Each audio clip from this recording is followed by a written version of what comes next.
desk and just fighting, you know, to keep every possible second. He's what, 2 seconds behind now, so everything is still open until tomorrow. Great day of racing today. Hey, what do you think about this young guy, Julian Alaphilippe? Seems like he might have a future in this sport, huh?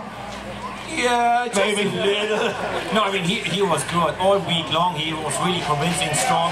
And not only strong, he's riding also clever and smart. He knows where he has to be at the right moment.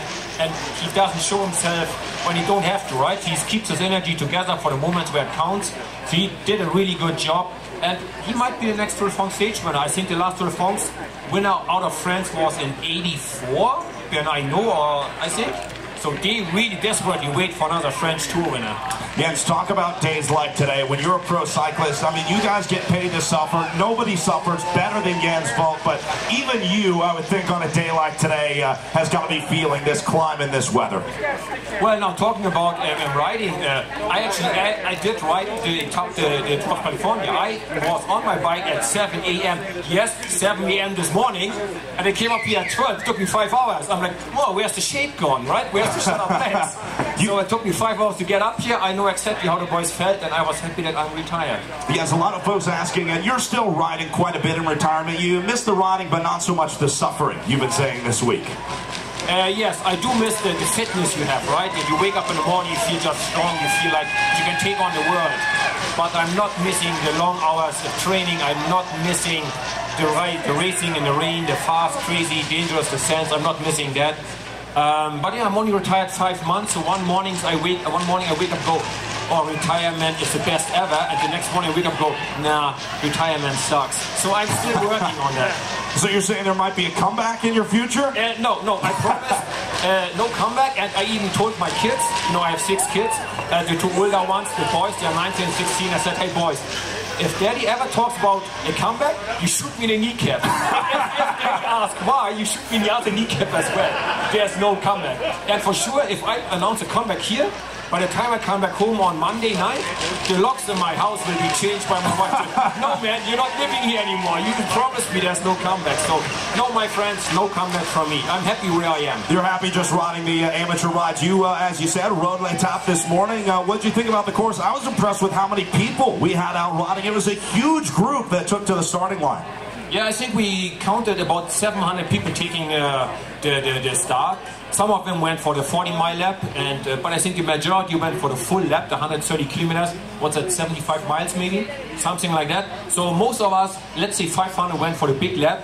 And yeah, that was really good. Lots of spectators there, and it was really enjoyable ride. Yeah, there's a lot of folks asking about this Mount Baldy climb. You've ridden some of the most famous climbs in the world. Can you talk a little bit about how this climb compares to some of the more famous climbs like maybe Alpe d'Huez? Well, definitely looking at the amount of spectators up here and the enthusiasm and the encouragement the riders get from the spectators, it's definitely second to none to any of the European races, I can tell you that. Yeah, speaking of the spectators, we're always amazed here in the United States, the outfits that we see along the route. Did you notice any outfits out there today that kind of stuck in your mind? Any crazy fans out there on the road? Yes, I did. I saw Bigfoot, or Sasquatch, or whatever you call him. I saw Bigfoot. So we had a Bigfoot sighting on Mount Baldy. Yes, he was right next to me. Yep, I saw Bigfoot today. And yeah, then all sorts of princess, and I saw Superman, and quite a few of them. You ever have any desire to maybe throw on a Speedo and some antlers and jump out there as a fan? Speedos is a no-go. Definitely a no-go.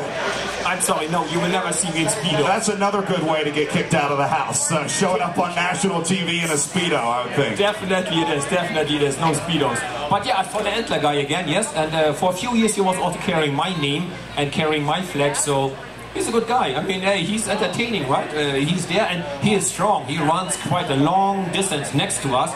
He is physically very, very strong. Yeah, you know, he's got a whole workout regime. He warms up before the day each day, and yeah, certainly impressive.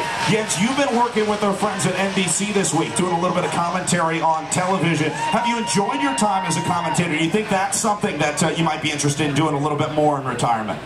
Definitely, I enjoyed it, and I hope if I don't completely if I do not disappoint NBC completely, you might talk to me and get me on board for the Tour de France commentating. So I think you guys are doomed to hear more of my comments in the next weeks to come.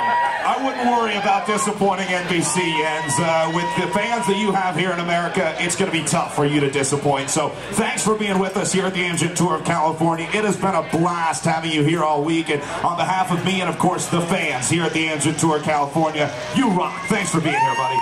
Thank you all. Thanks for having me back. Thanks for having me back, my friends. All right, Jens, well, it sounds like we've got some of our jerseys coming in. Here's a big group coming in.